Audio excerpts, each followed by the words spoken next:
to struggle with solutions to homelessness. Today, the Siouxland Coalition to End Homelessness presented to local agencies its findings following a survey of the city's homeless population.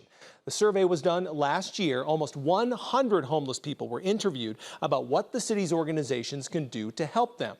Questions included, what are barriers that prevent you from securing a stable job?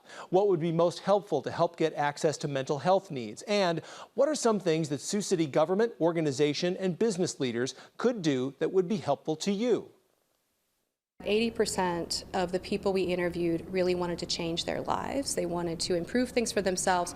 Some of the obstacles that they encounter are things like not having affordable housing, not having transportation systems that work for them, and not having a place to store really important things like their driver's licenses that you need to do everyday life. Representatives from the Sioux City City Council, local nonprofits, first responders, even people who've experienced homelessness talked about the ideas to help those that need the help the most.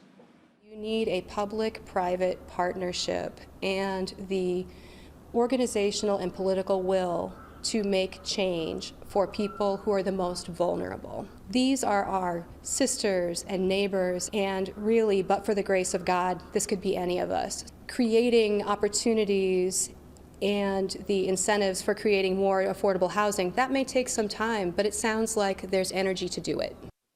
If you'd like to stay up to date with the Siouxland Coalition to End Homelessness, or if you want to get involved, all the information is inside this story right now at KTIV.com.